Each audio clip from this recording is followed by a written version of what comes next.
Natal, Allah yang berbela rasa. Kelahiran Yesus Kristus sebagai tanda kasih Allah kepada manusia. Ia diyakini sebagai anak Allah yang menurut daging dilahirkan dari keturunan Daud dan menurut Roh Kekudusan dinyatakan sebagai anak Allah yang berkuasa oleh kebangkitannya dari antara orang mati. Roma bab 1 ayat 3. Melalui Dia Allah menunjukkan kepedulian, keprihatinan dan kasih-Nya. Karena Allah bersedia menjadi Immanuel, artinya Allah beserta kita. Dengan demikian Allah dekat, hidup dan tinggal bersama manusia. Hal ini bukan karena manusia pantas, baik dan benar, namun berseberangan dengan orang Farisi dan ahli Taurat. Ia malah bergaul, makan dan minum dengan orang-orang berdosa. Baginya orang berdosa bukan untuk dijauhi melainkan untuk didekati. Itulah Allah yang berbela rasa. Allah tidak menghendaki seorang pun binasa. Kehendak Bapa yang mengutusnya supaya dari semua yang telah diberikan kepada Yesus jangan ada yang hilang. Yohanes bab 6 ayat 39.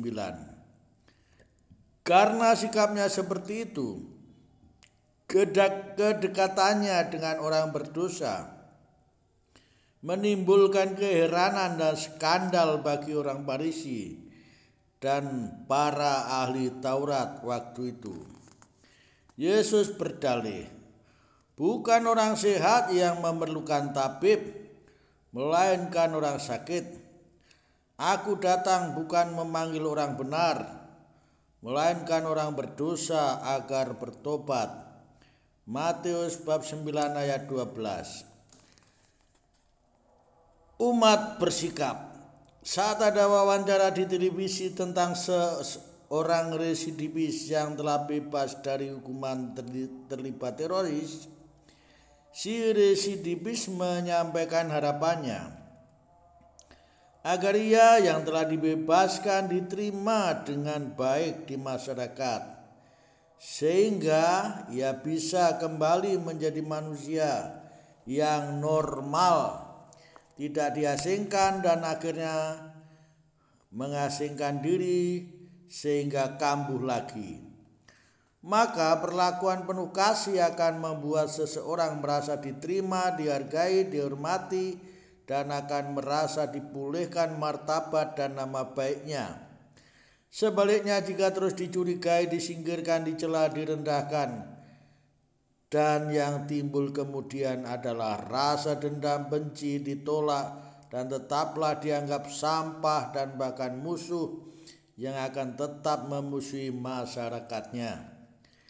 Dari sejak kelahirannya, Yesus tidak menolak tempat yang tak pantas, yaitu lahir di kandang sederhana dan atau gua yang hina. Mau menunjukkan kerendahan hatinya, solidaritasnya dengan mereka yang berada di kelas bawah yang paling bawah. Karenanya peristiwa inkarnasinya, yaitu sabda menjadi daging, mau mengangkat pula kejasmanian manusia untuk ambil bagian dalam keilahiannya. Yesus memang mencintai orang berdosa, namun Yesus sangat membenci dosa. Oleh sebab itu kedatangannya ke dunia untuk membebaskan manusia dari dosa agar berkelimpahan dengan segala rahmat. Bandingkan Yohanes bab 10 ayat 10. Karena kamu telah mengenal kasih karunia Tuhan Yesus Kristus, bahwa Ia yang oleh karena kamu menjadi miskin, sekalipun Ia kaya, supaya kamu menjadi kaya oleh karena kemiskinannya. 2 Korintus bab 8 ayat 9. Mengangkat harkat orang kecil. Salah satu acara yang menarik di Metro TV adalah Kick Andy. Di saat acara itu ditampilkan para pejuang kemanusiaan. Mereka pemerhati dan sukarelawan bagi saudara-saudari kita yang tidak mendapat akses untuk kesehatan, pendidikan, air bersih, makanan yang layak, atau pelestarian lingkungan.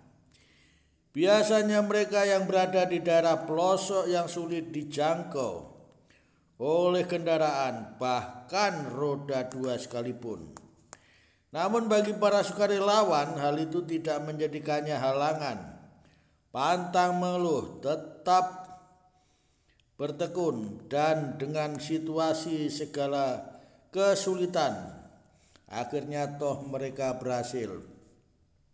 Pada saat mendengarkan kisah-kisah mereka, tampak merasa haru dan sekaligus bersyukur.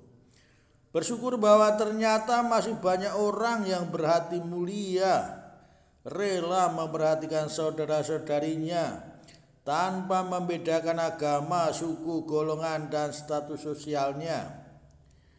Setiap merayakan Natal pun hati kita dipenuhi rasa haru dan syukur, karena Allah berkenan turun ke dunia yang dikuasai oleh dosa. Allah bertindak memperbaiki situasi hidup umatnya. Galang kepedulian. Untuk itu marilah kita galang juga kepedulian, baik bagi mereka yang hidup amoral, asosial, amanusiawi, dan tanpa etika. Kita sapa dengan keramah tamahan sebagaimana Allah yang telah menjadi Emmanuel. Mari kita terlibat dalam memperhatikan saudara-saudari kita sedapat mungkin, entah melalui pemikiran, waktu, tenaga, dana, dan hati yang tulus ikhlas tanpa pamrih, tanpa pandang bulu. Meskipun kita peduli, banyak orang yang haus dan lapar di sekitar kita, bukan terutama soal makanan dan minuman jasmani, namun makanan dan minuman rohani.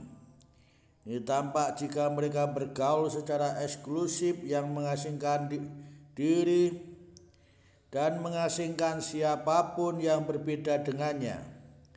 Manusia yang oleh Allah telah diciptakan menurut citranya, Kejadian bab 1 ayat 26, cenderung untuk mencari pencitraan sesuai dengan kemauannya sendiri yang menjauhkannya dari Allah. Allah telah menjadi Emmanuel, Allah beserta kita. Bagaimana keikutsertaan kita dengan sesama? Allah beserta kita. Apakah kita akan mengasingkan dan menyingkirkan sesama kita? Marilah kita memulihkan citra kita di hadapannya. Tidak ada orang asing siapapun dan dimanapun bagi kita, kecuali jika kita dirasuki oleh rasa benci dan dendam. Selamat Natal, Tuhan memberkati kita. Amin.